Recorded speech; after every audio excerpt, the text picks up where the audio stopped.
Auditeurs, auditrices, téléspectateurs, téléspectatrices de Radio Télé-Soleil, bienvenue à notre oratoire.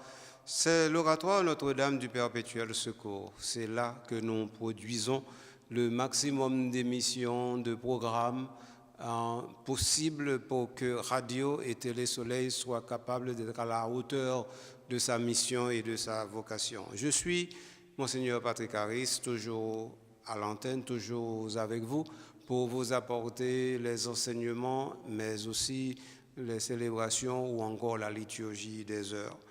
Je suis avec vous aujourd'hui pour continuer la marche que nous avons initiée pour permettre au peuple de Dieu, au peuple chrétien, de comprendre davantage la dynamique synodale dans laquelle le pape François a initié l'ensemble de l'Église.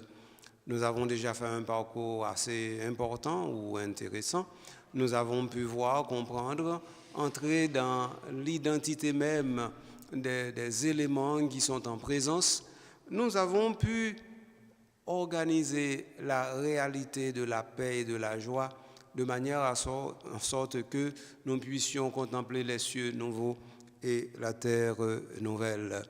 Alors aujourd'hui, pour continuer cette marche patiente mais importante et sinon intéressante, nous sommes en train de regarder, nous voudrions être en mesure de regarder le document qu'on appelle Instrumentum Laboris, octobre 2024. Ce document, nous n'avons encore rien dit, mais nous savons que c'est le document à partir duquel le synode, dans sa deuxième phase, et donc par deuxième phase, dans sa deuxième session, sera célébré. Et donc, c'est-à-dire, ce document est charnière, ce document est indispensable. Ce document, c'est le nécessaire à partir duquel nous allons pouvoir dire que la célébration synodale est possible. Alors, toute cause ça, nous allons laisser au Sénat, non une présentation correcte, pas trop excentrique, pour nous garder ça qui passe tout bon dans la réalité, ça nous gagnons pour nous faire ensemble. Alors, moi dis nous bienvenue pour nous capables d'entrer ensemble avec moi dans la question Instrumentum Laboris octobre 2024. La première chose que nous allons faire, c'est vraiment de présenter le plan du document à partir de la question unique. C'est comment être une église synodale en mission. Cette question-là, vous l'avez certainement vue, vous avez fait connaissance, lié connaissance avec cette question. Nous avons déjà pu vous la présenter, cette question.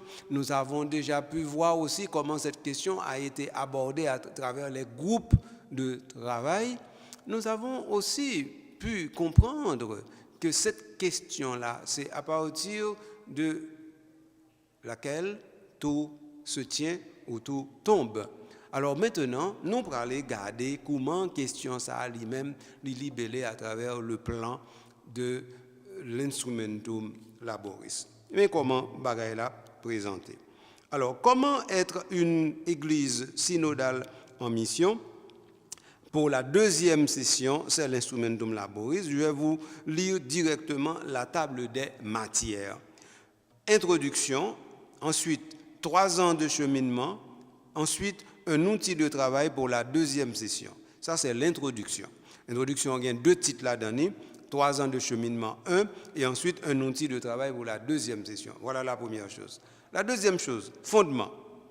L'Église, peuple de Dieu, sacrement de l'unité, 1. La signification commune de la synodalité, 2. L'unité comme harmonie des différences, 3. Sœurs et frères en Christ, une réciprocité renouvelée, 4. Appel à la conversion et à la réforme, 5. Alors voilà, mais ça qui gagne dans le fondement. Après ça, on gagne première partie, on gagne deuxième partie, on gagne troisième partie, après ça, on gagne conclusion. Alors, pour nous capables de bien comprendre l'architecture avec plan Instrumentum Laboris octobre 2024, là, qui est moi reprendre pour nous. 1, il y a une introduction. 2, il y a un fondement. 3, il y a une première partie. 4 ils ont deuxième partie, 5 ils ont troisième partie, 6 ils gagnent une conclusion. Donc ça veut dire qu'il y a 6 éléments ou gagnent les ou considérés Instrumentum Laboris octobre 2024 là. Voilà la chose, moi camper pour vous, nous allons entrer en dedans causer pour nous capables vraiment pifon la donne. Moi dis nous introduction il y a 2 points. Premier point c'est 3 ans de cheminement et ensuite deuxième point c'est un outil de travail pour la deuxième session. Voilà la première chose. La deuxième chose, fondement. Deuxième chose, fondement. Fondement, il y a 5 éléments là-dedans. Premier élément, c'est l'Église peuple de Dieu, sacrement de l'unité, 1. Deuxième élément, la signification commune de la synodalité. Troisième élément, l'unité comme harmonie des différences. Quatrième élément, sœurs et frères en Christ, une réciprocité renouvelée. Et cinquième élément, appel à la conversion et à la réforme. Voilà. Maintenant, ça fait fondement qui c'est deuxième point ou bien deuxième élément que nous joignons dans le plan. Troisième élément, c'est première partie, partie 1. Partie 1 a pour titre relation. Alors, relation. Comment les présenter? Venons regarder ça. Relation 1. Dans le Christ et dans l'Esprit, l'initiation chrétienne. Ça, c'est le premier point. Deuxième point. Pour le peuple de Dieu, charisme et ministère. Troisième point, avec les ministres ordonnés au service de l'harmonie.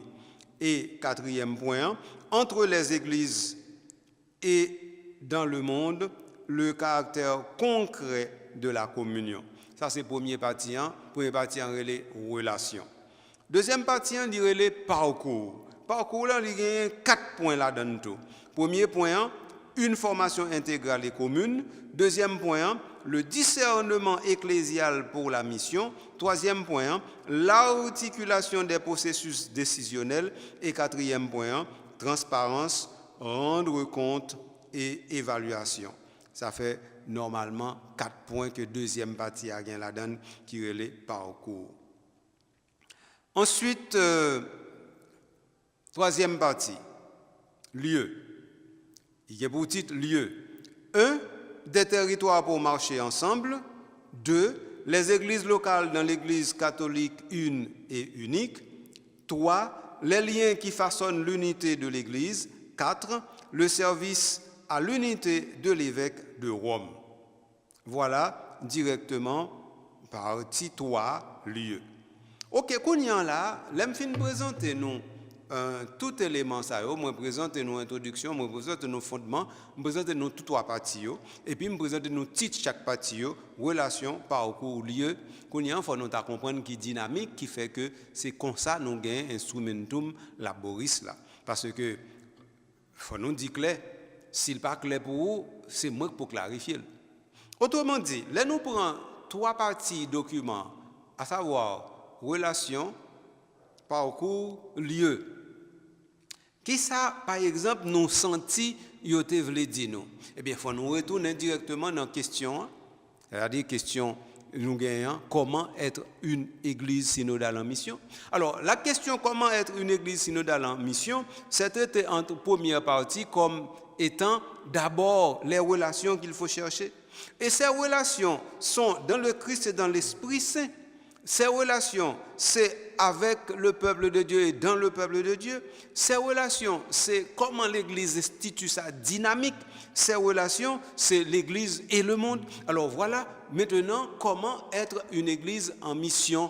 Comment être une Église synodale en mission. Donc ça veut dire que cette Église synodale qui est en mission doit être une Église en relation.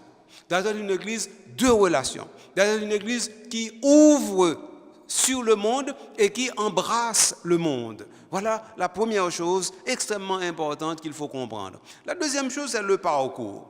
Le parcours, c'est-à-dire l'église synodale est toujours une église en marche. C'est ce qui fait même que nous parlons d'église synodale. Donc, puisque c'est en marche, ça veut dire qu'elle a toujours un chemin, une route à parcourir. Et donc, ça veut dire qu'il y a nécessairement un parcours. Mais ce parcours, s'agit-il tout simplement de sortir d'un point A pour aller dans un point A vers un point B? S'agit-il tout simplement de dire, eh bien, je viens d'une ville, je vais dans une autre ville? Ou encore, je sors d'un pèlerinage d'une église locale vers une autre église locale, ou bien d'une église particulière vers une autre église particulière, ou bien encore, s'agit-il de sortir d'Haïti et d'aller à Rome, et à partir de ce moment, on parle de parcours? Ah non, non. Alors, pour parcours, là, il faut nous comprendre, la première chose qu'on met en branle dans le parcours, c'est la question de la formation.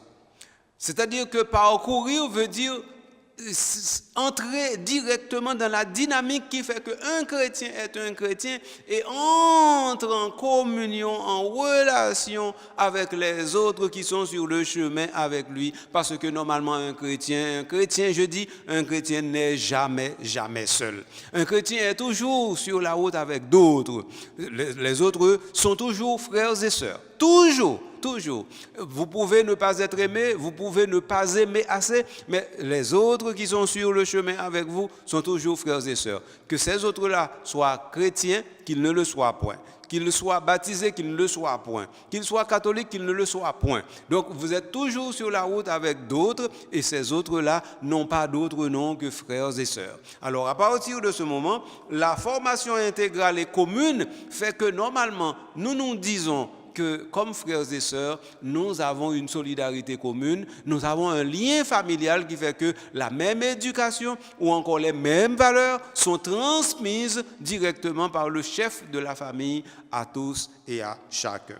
Ensuite, il y a ce qu'on appelle le discernement dans ce parcours, le discernement ecclésial pour la mission. Parce que de toute façon, dès qu'il s'agit de mission, dès qu'il s'agit de tâches, de responsabilités à faire ensemble, à partir de ce moment, il faut savoir comment le faire ensemble. Et comment le faire ensemble signifie fondamentalement le lieu de la paix, le lieu de la joie. Alors, les liens qui façonnent l'unité de l'Église, ces liens-là, eh bien, sont à l'intérieur de l'Église locale, dans l'Église catholique, les églises locales dans l'Église catholique. Et c'est extrêmement important de comprendre cette réalité. Alors à partir de ce moment, nous comprenons que ce qui importe dans ce discernement ecclésial pour la mission, c'est d'articuler des processus de telle sorte que nous soyons capables de comprendre que sur le chemin, sur le parcours,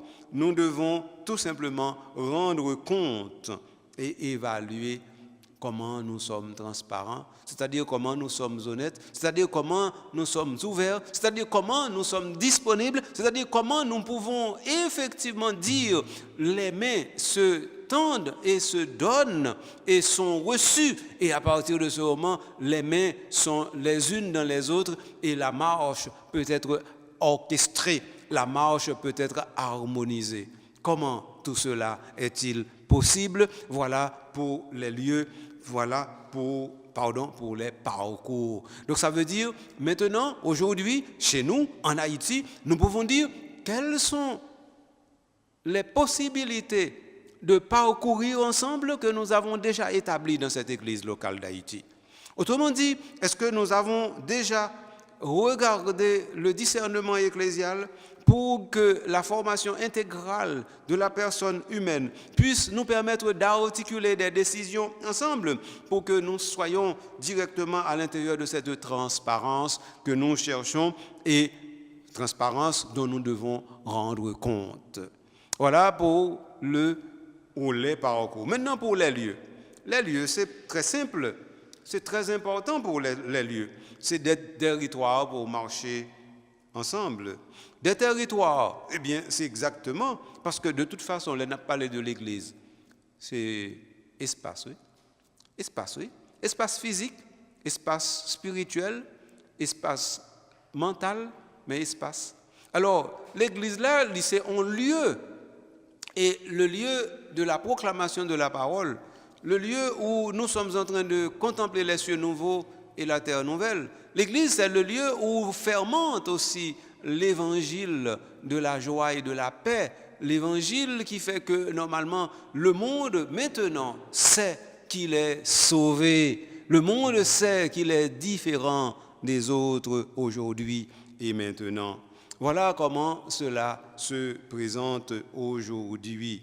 Le service de l'unité avec l'évêque de Rome s'imbrique à l'intérieur des liens qui façonnent cette unité. Autrement dit, nous ne pouvons pas parler de liens d'unité sans que nous ayons une compréhension très ouverte qui fait articuler les églises locales entre elles, les églises particulières dans les églises locales, et puis dans les dynamiques continentales, et maintenant ces églises locales en relation avec la primauté pétrinienne, c'est-à-dire comment l'église locale et l'église universelle comprennent ensemble la communion que réalise le successeur de Pierre, celui à qui Jésus a dit: tu es Pierre, et sur cette pierre, je bâtirai mon église. Donc c'est comme ça, oui, situation présentée, Zanmi Mio, sommes avec Frère Mio. Alors, l'église synodale dans le monde, c'est maintenant la conclusion du texte. Alors, moi, je fais nous directement plan qui a 6 éléments. Donc, 6 éléments, ça sont clairs pour nous, pas besoin de reprendre encore. Donc, on est capable directement aller directement dans l'introduction. Pour nous, on petit bail la donner, pour nous capable gagner une possibilité de dire, mais ça nous comprendre. OK, introduction. Venons lire le texte. Le Seigneur de l'univers préparera pour tous les peuples sur sa montagne un festin de viande grasse et de vin capiteux, un festin de viande succulente et de vin décanté. Sur cette montagne, il fera disparaître le voile de deuil qui enveloppe tous les peuples et le linceul qui couvre toutes les nations. Il fera disparaître la mort pour toujours. Le Seigneur Dieu essuiera les larmes sur tous les visages et par toute la terre il effacera l'humiliation de son peuple. Le Seigneur a parlé. Isaïe chapitre 25, versets 6 à 8. D'abord, est-ce que nous comprenons pour qui ça vient ce texte qui est en exergue? Alors, il dit, le Seigneur de l'univers préparera pour tous les peuples sur sa montagne un festin. Alors, voilà donc l'église synodale. L'église synodale se met en abîme et se comprend comme étant une église totalement ouverte sur tous et chacun. Donc, cette église, c'est l'église du Seigneur de l'univers qui prépare. Et donc, cette église est appelée, sa mission est justement de faire en sorte que ce que le Seigneur veut soit. Et qu'est-ce que le Seigneur veut? C'est que, normalement, sur sa montagne sainte, il y ait un festin pour tous les peuples de la terre. Alors, à partir de ce moment, nous ne pouvons pas considérer que l'Église est un petit réduit, un petit troupeau, ou encore quelques attardés qui, normalement, sont nostalgiques. Non, l'Église est l'extrême ouverture. L'Église est l'extrême disponibilité pour le monde. L'Église est le lieu à partir duquel le monde, s'il se perdrait, se retrouverait. Alors l'Église, c'est cela. Et nous devons savoir que c'est à cela que nous sommes appelés lorsque nous disons effectivement que nous sommes en train de construire l'Église synodale. Alors, seulement avec Frère Mio, c'est là où il cause aille. Donc, prophète Isaïe, qui présente nos images banquet ça, texte là qui a parlé, oui, il dit nous au sommet de la montagne, cette montagne, eh bien, c'est l'heure du retour. C'est l'heure où le Seigneur Jésus confie à ses disciples sa mission. C'est l'heure où le banquet est déjà pris. C'est l'heure où Jésus lui-même avait vécu ce banquet avec ses amis avant de passer de ce monde à son Père. Donc à travers l'Église, à travers son Église, guidée par son Esprit, le Seigneur peut raviver l'espérance dans le cœur de l'humanité, restaurer la joie et sauver tout le monde, en particulier ceux dont le visage est baigné de larmes et qui crient vers lui dans l'angoisse. angoisse. Les clameurs parviennent aux oreilles de tous les disciples du Christ, des hommes et des femmes qui marchent dans les profondeurs de l'histoire humaine. Ces cris sont encore plus forts en ce moment où le cheminement du synode a été accompagné par l'éclatement de nouvelles guerres, de conflits armés s'ajoutant à ceux déjà trop nombreux que nous avons et qui ensanglantent le monde. Voilà comment nous comprenons bagaille là. Donc le Seigneur préparera sur sa montagne un festin. Ce festin, c'est pour tous les peuples de la terre. Et voilà que les peuples de la terre s'entre-déchirent. Voilà que les peuples de la terre ensanglantent la terre. Alors dans cette situation, comment l'Église peut-elle être l'Église de l'espérance et qui dit que la guerre terminera son cours pour laisser la place directement à la paix que nous devons construire ensemble. La paix ne sera pas parce que tout simplement nous le voulons. La paix sera parce que la volonté que nous avons déployée devient effectivement action dans le concret, le quotidien de notre vie. Voilà comment la chose se présente à nous, sœurs et frères, aujourd'hui, lorsque nous parlons de l'Église synodale.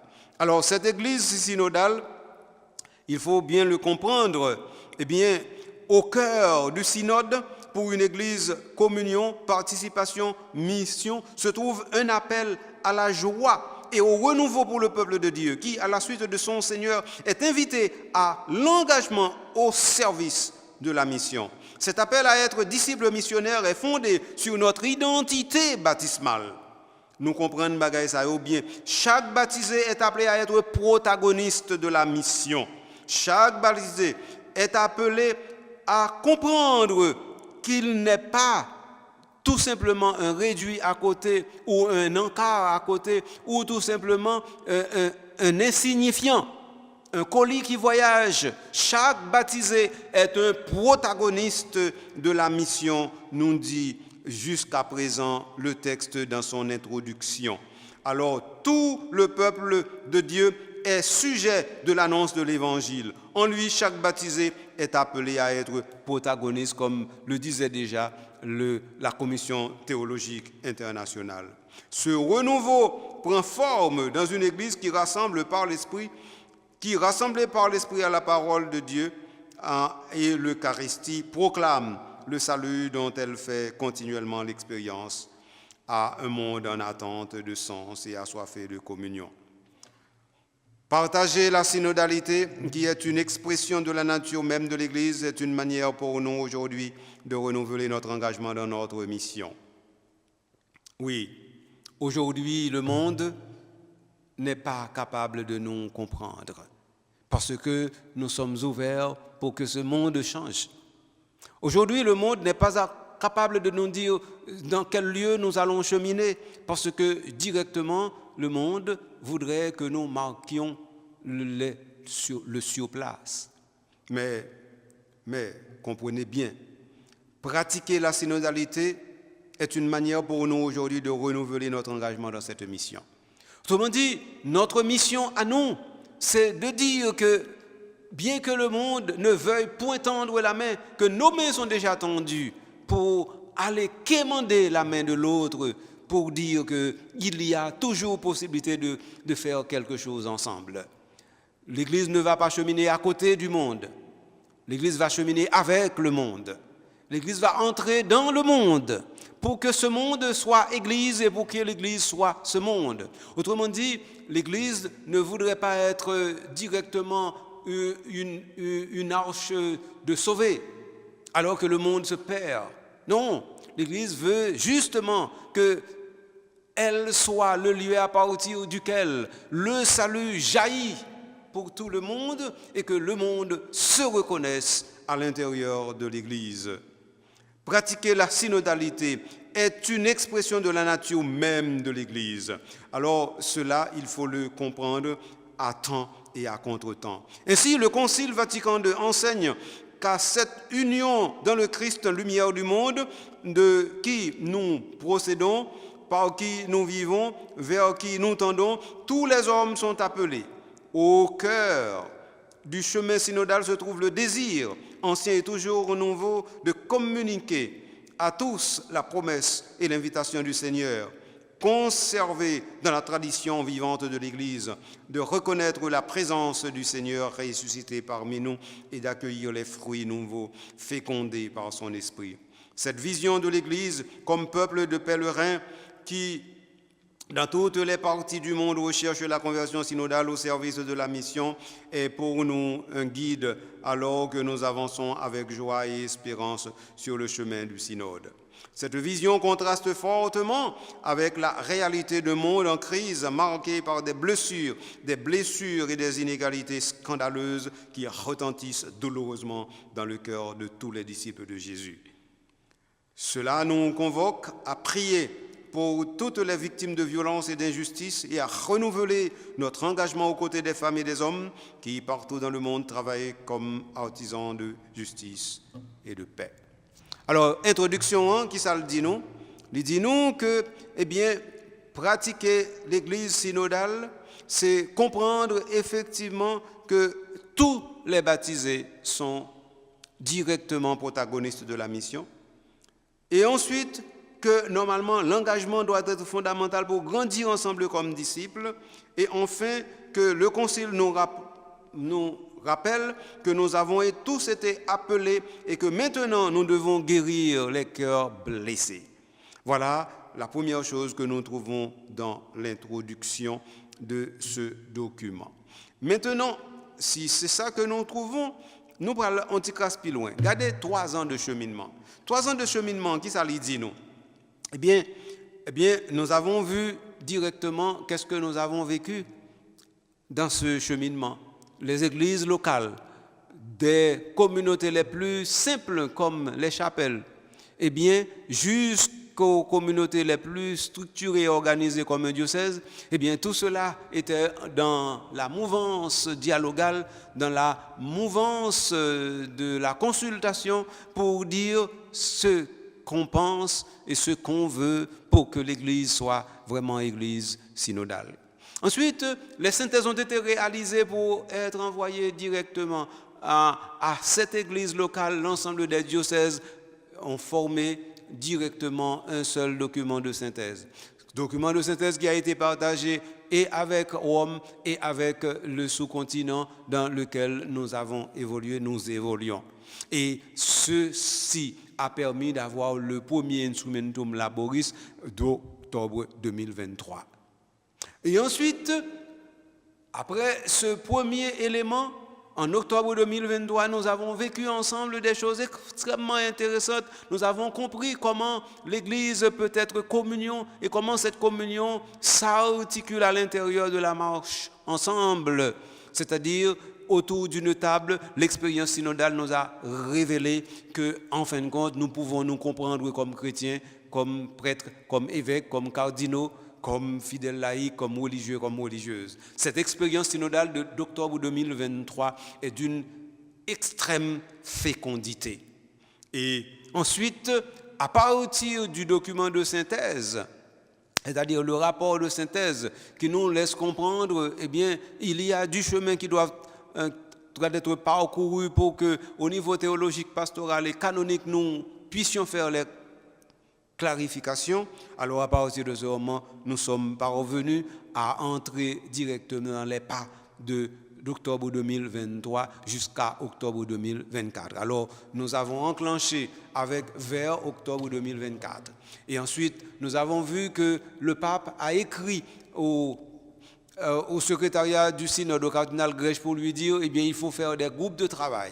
Nous avons vu que les groupes de travail ont été organisés. Nous avons vu que ces groupes de travail ont remis leurs travaux au plus tard le 15 mai 2024. Nous avons vu aussi comment le travail était articulé autour de la question comment être une église synodale en mission. Et enfin, cet instrumentum laboris que nous sommes en train de commenter, a été le produit. Ce document, le 9 juillet 2024, est disponible pour toute l'Église universelle. Mais ça, parcours 3 ans, l'ITI, sans mime, frère seul.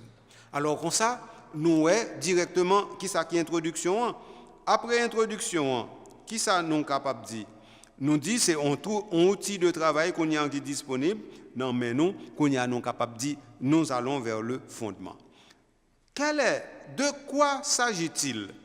Qu'est-ce qui est fondement? Alors, je vais essayer d'esquisser pour vous.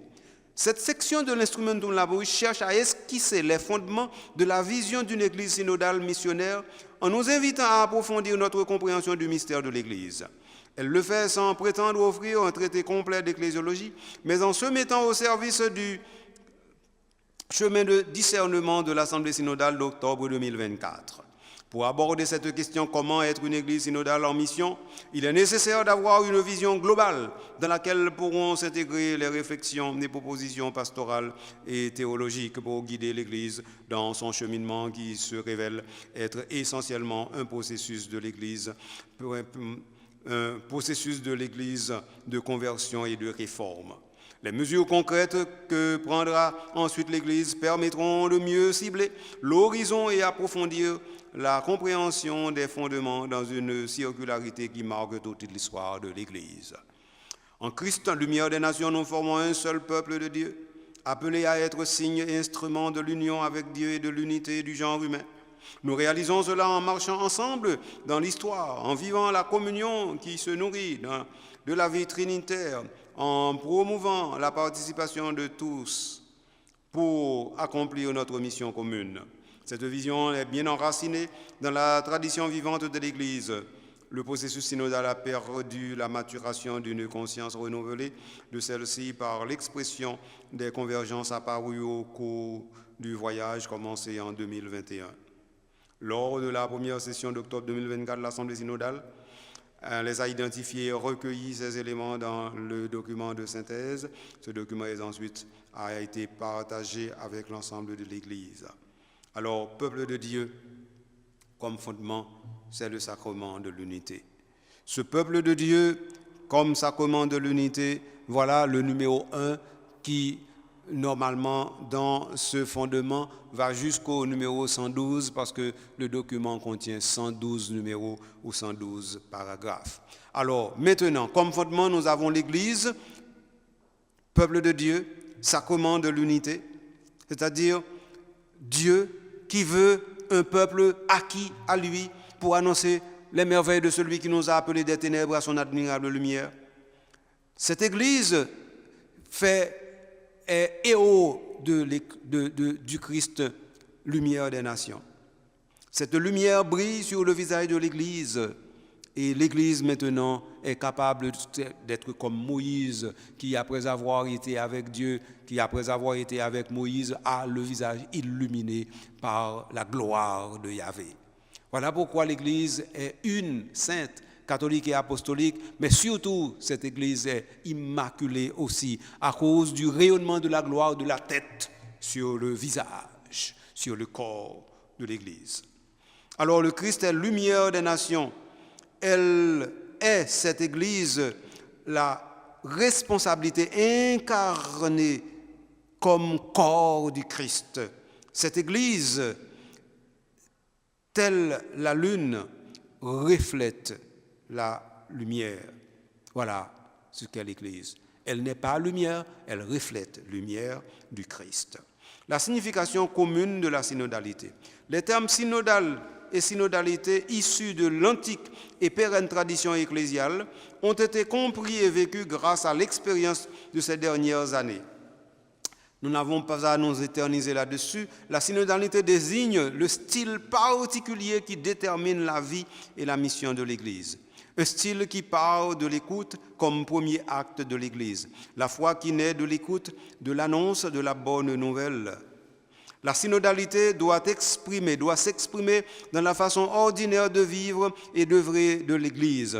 Ce modus vivendi et operandi se réalise à travers l'écoute communautaire de la parole et de la célébration de l'Eucharistie. L'Église synodale, la synodalité n'implique en aucun cas la dévaluation ou la dévalorisation de l'autorité particulière et de la tâche spécifique des pasteurs, les évêques, les prêtres, les collaborateurs, avec le principe qu'est le pape, l'évêque de Rome. Non, elle offre plutôt le cadre d'interprétation le plus adapté pour comprendre le ministère hiérarchique lui-même, invitant toute l'Église, y compris ceux qui détiennent l'autorité, à une véritable conversion, une véritable réforme. Voilà comment la chose se présente. La synodalité n'est pas une fin en soi, dans la mesure où elle offre la possibilité d'exprimer la nature même de l'Église. La synodalité est chemin, est annonce. La synodalité, c'est effectivement le lieu à partir duquel nous disons ce qui n'était pas possible hier est possible aujourd'hui. L'unité comme harmonie des différences. Eh bien, dans cette réalité, la dynamique communion, la dynamique synodale, la dynamique de la conscience, la dynamique de la réalité pour dire que nous sommes sœurs et frères en Christ, une réciprocité renouvelée. C'est ça, oui, qui nous capables de dire qui est fondement. Donc, fondement, lui dit d'abord, qui ça? Ça nous a commencé à saisir, à savoir que l'Église est le peuple de Dieu qui est sacrement de l'unité. Ensuite, que normalement, que cette Église est une Église synodale et nous devons comprendre la synodalité dans une vision commune. Et ensuite, en troisième lieu, nous disons que nous devons tisser cette unité malgré et à travers les différences. Et enfin, nous avons dit que nous sommes sœurs et frères, une réciprocité renouvelée. Voilà donc, sœurs et frères, les fondements.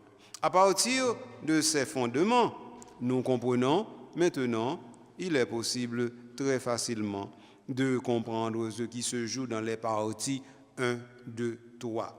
Les parties 1, 2, 3, comme je viens de le mentionner, eh bien, ces parties nous disent qu'il y a des relations qui nous mettent ensemble.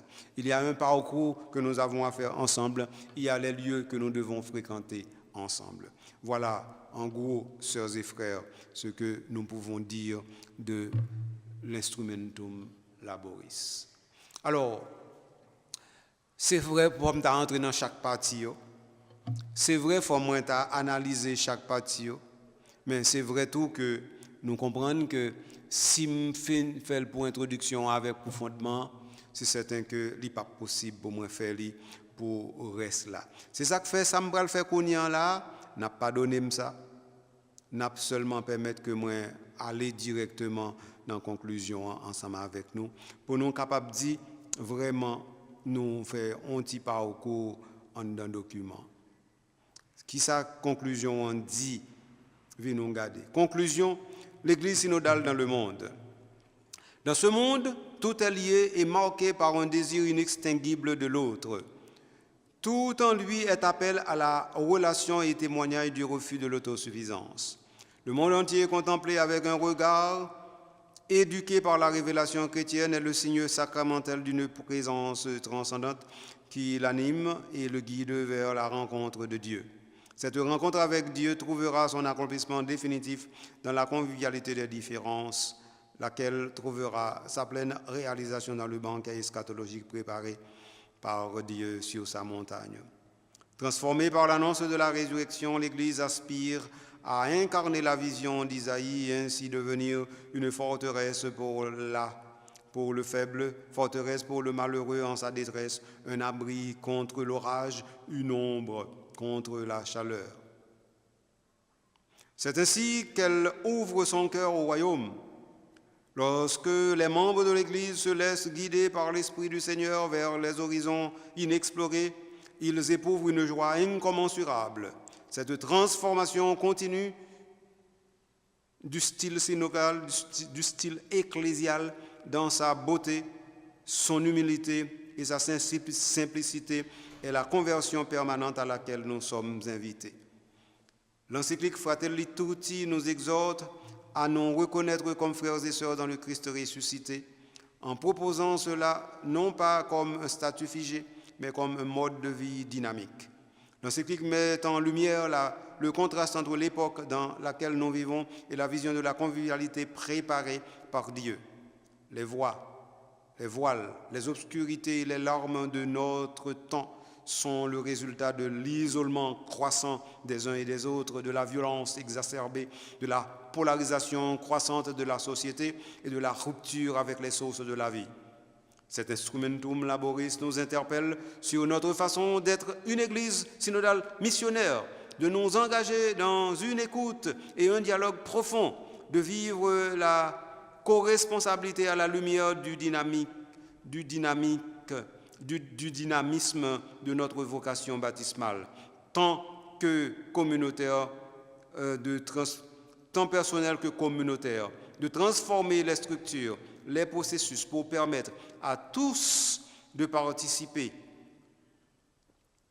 et partager les charismes que l'Esprit répand sur chacun pour le bien commun, à exercer le pouvoir et l'autorité comme un service. Chacun de ces aspects constitue un service rendu à l'Église et par son action une opportunité de guérir les blessures les plus profondes de notre temps.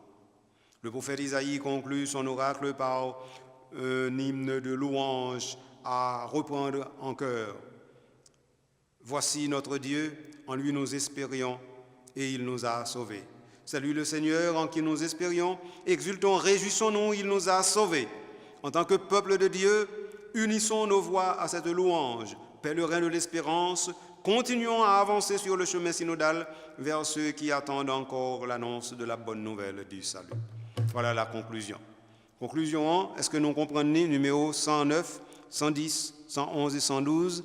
Eh bien, il dit nous, l'Église synodale est lancée dans le monde, ce monde qui est marqué par le désir de l'autre, ce monde qui est appel à la relation, ce monde qui est le signe sacramentel de la présence transcendante de Dieu, ce monde qui est aussi marqué par la guerre, ce monde qui n'est pas encore monde ressuscité, ce monde qui est en attente des cieux nouveaux et de la terre nouvelle, ce monde qui n'est pas encore un monde de frères et de sœurs, ce monde, c'est ce monde-là que l'Église synodale est appelée à construire, veut construire, va construire.